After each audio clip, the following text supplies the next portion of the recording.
Bom, o nosso tema não podemos falar disso rindo também, né? É corrupção. Então é um mal que tem, infelizmente, acompanhado a humanidade desde Adão e Eva. Desde o princípio. E o Fernando tem um texto bíblico e eu queria que a gente começasse refletindo um pouco sobre esse texto. Vamos ver que esse texto vai ser interessante demais, né? Está lá em Eclesiastes, no capítulo 8, no versículo 11. Eclesiastes 8, 11. Visto como não se executa logo juízo sobre a má obra, por isso o coração dos filhos dos homens está inteiramente disposto para praticar o mal. Olha que coisa. Sabe que na minha versão, ele faz inverso, ele inverte as duas informações. Ele diz, o coração dos homens está inteiramente disposto a praticar o mal, porque não se executa logo o castigo sobre os crimes. Ele está falando por que não... Por que ele está inteiramente disposto, né? Porque A não existe origem da castigo corrupção. rápido contra o crime, né? Se não existe ali um juízo sobre a obra, né? Aí podemos trazer o verso da impunidade. Exatamente. A raiz da corrupção é a impunidade, é a sensação de que você pode fazer aquilo de errado, que nada vai acontecer com você. Nunca vai ser pego. Nunca vou ser pego. Nunca vai cair E é no um juízo. negócio que começa assim, nas pequenas coisas. Que às vezes o pastor Charles abre falando que vai falar sobre corrupção, e aí todo mundo já pensa no julgamento mensalão, na prisão de políticos, nos grandes desvios. Mas a corrupção começa dentro das nossas casas, quando, por exemplo, nós vamos comprar alguma coisa, e aí o cara do balcão pergunta assim, com nota fiscal ou sem nota fiscal? E aí você, para economizar 7% do valor, você pede sem a nota fiscal. Você se corrompeu. Você compra um DVD pirata, você se corrompeu. Quando você orienta seu filho a falar que você não está quando você está. Já começa dentro de casa, São né? as pequenas coisas. Você sabe que esse versículo que ele traz, já vem, acontece dentro de casa, isso aí. Às vezes não bate no filho, porque ele fez uma coisa errada, e ele vai querer continuar fazendo aquela coisa errada, e ele vai começar a gravar na sua mente a corrupção. Eu acho pior que isso. Eu não recebi punição, Você então vou ameaça continuar fazendo. punir E não faz. e não pune. Não estou falando de bater, qualquer tipo de punição. Às vezes uma sanção, assim, vou cortar a televisão, vou cortar a internet, mas aí você não faz. Aí a pessoa faz errado, você não disciplina. Você, não, então é só discurso, só gogó. E aí começa a impunidade. Exatamente. E aí a corrupção se aloja no coração da pessoa. Por incrível que pareça, Então, nos papai tempos e mamãe hoje... tem que prestar atenção, né? Tem. Papai e mamãe, ó, viu, pai? Se você não executar o juízo, ficar só falando, ó, Só eu ameaçando. vou te pegar, olha, eu vou fazer, e não executa o juízo sobre a má obra da criança, por isso os corações dessas crianças ficam inteiramente dispostos para praticar o mal. Algo que já é, desde Adão e Eva, vamos falar assim, uma natureza corrupta, ela vai se manifestar a cada dia. Então a gente vê também que, por um lado, a corrupção está presente desde lá de Adão e Eva, desde o início. Aí, lutar contra essa corrupção é possível? O fato dela ser endêmica, dela estar em todos os níveis da sociedade, não quer dizer que nós temos que nos esmorecer e falar assim, é assim mesmo. O cristianismo é a ferramenta transformadora. O cristianismo é uma proposta de ir contra as convenções do mundo. Então, a corrupção ela existe? Sim. Ela está espalhada? Sim. Ela penetrou em todos os níveis? Sim. Mas eu preciso ser corrupto por causa disso? Não. Aí há uma esperança, aí a resposta ao texto do Fernando. Porque a corrupção nada é que uma deterioração do seu estado normal para o que foi planejado. Os jovens hoje, aí, imersos, inativos na tecnologia, talvez entendem muito bem o lado da corrupção quando nós dizemos o arquivo foi corrompido.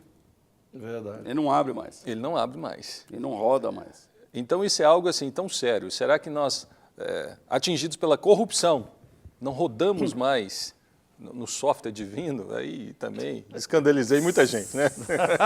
Não, Horrível, né, Tilano? Foi bonito, foi poético. Mas quase. entende, será que com o coração corrompido, ou aceitando a corrupção, estamos longe de rodar perfeitamente segundo a vontade de Deus, Ó, isso é muito forte. Olha que interessante, aqui fala o seguinte, se você não fizer o juízo sobre a má obra, o coração vai continuar querendo fazer a má obra. Essa é a palavra. Então, aonde nasce tudo? No coração. No coração. Coração do homem. No coração começa o interesse. A Bíblia até Mais fala, corrupto sobre que tudo todas as que coisas, você- né? E sobre tudo que você deve guardar, guarda o coração, porque dele procede a Procedem saída as- da vida. Vamos pôr lenha na fogueira? Então vamos. Pensa aqui comigo. Pensa aqui comigo. História, o judaísmo aí. Eu vou mostrar para você que no tempo de Jesus era o sistema mais corrupto que existia. E aí eu vou falar não só o sistema de governo, como o sistema religioso. Herodes era o rei. Herodes não era da nação de Israel, não era descendência de Davi, não era da tribo de Judá. Ele era filho de Antiparcas Herodes, que veio da Idumeia. Quando a Idumeia havia sido anexada pelos macabeus. Bom, deixa lá. Eles se convertem e começam a viver em Jerusalém, Israel, porque era o reino dos macabeus e cresceu, chegou a crescer. Contanto que a Galileia também chegou a ser dos macabeus e não eram só praticamente os gregos que viviam lá, e os gregos se converteram. 100 anos antes de Jesus chegar na Galileia, não existia judaísmo, existia era grego. Tá bom. Aí os romanos, para poder resolver a situação, colocam um cara, bom, não tem jeito, nós temos que dar um jeito aqui, colocar então como rei ilegítimo Herodes. Aí Herodes pensa o seguinte, olha que situação, se eu estou governando um país e eu não sou desse povo, e se eu colocar o segundo grande líder dessa nação do mesmo povo, da mesma linhagem, ele vai fazer essa nação se voltar contra mim. Então ele não coloca como sumo sacerdote da linhagem de sumos sacerdotes. Ele vende para quem pagasse mais para ser sumo sacerdote, foi Caifás. Olha a situação. É a primeira vez na história do judaísmo que eles têm um rei ilegítimo De um sumo e sacerdote. um sumo sacerdote ilegítimo. Completamente corrompido. Então, o que mostra para a gente o que é corrupção? Legitimidade. Porque é o seguinte, se você Não é por direito. é um governante legítimo, para que você vai se corromper? Você é legítimo rei. Para que eu vou fazer o que? Eu sou o que eu sou. Se o cara é ilegítimo, ele pensa, eu tenho que aproveitar a chance que eu tenho. É porque daqui a pouquinho eu vou sair, então tem que sugar tudo que eu puder. Então, olha para você ver, tanto na igreja, tanto no governo, a legitimidade mostra o coração, mostra o interesse. Porque ou ele assumiu aquele cargo, aquela posição, ilegitimamente, e o coração dele já é corrompido, e ele está naquele cargo ou função, por ilegitimidade, o que você acha que ele vai criar? E olha, pior de tudo, o evangelho, quando se corrompe, ele vira um placebo. O que é o placebo? É um remedinho que o cara toma e não resolve nada. Remédio falso. Você vai encontrar muita gente na igreja, muita gente. Outro dia eu estava encontrando um funcionário.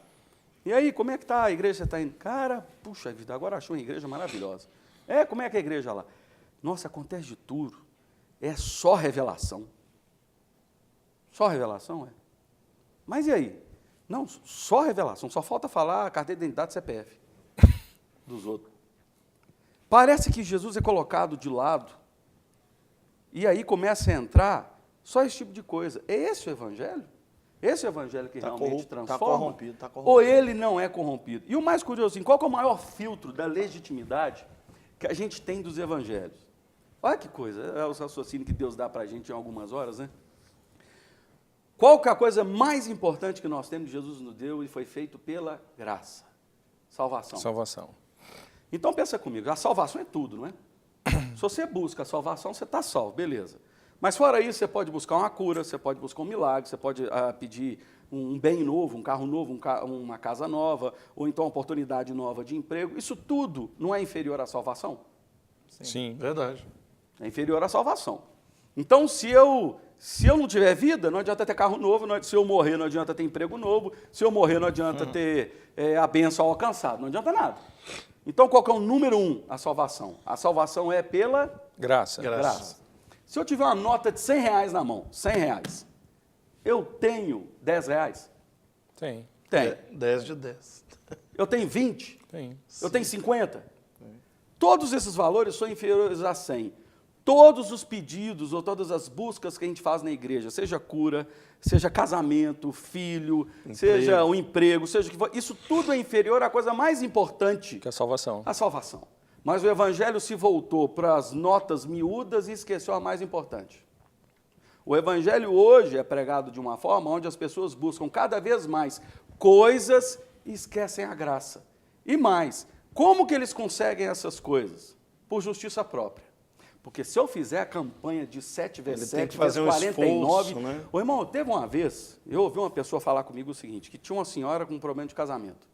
E foi numa moça lá que diz que ela ora muito, que ela faz boa cumba, não é macumba, não, faz boa cumba. Na igreja faz boa cumba. Então, o que ela fez? Ela saiu com essa mulher, foi numa mercearia, comprou 7 baldes, 7 vassouras, 7 panos, 7 não sei o quê, e tinha que ser de piaçava, porque a outra deve ter ecologicamente Os efeitos errada, né? não Então não são podia. Tinha que varrer a casa eficazes. 7 vezes, para que o casamento dela fosse restaurado. Se o casamento daquela mulher fosse restaurado por esse tanto de atividade que ela fez, isso foi por justiça própria e nunca pela graça do Senhor Jesus. Esse é o evangelho que a gente vê aí fora. Infelizmente. Tem, Mas aí você- tem dessas, né?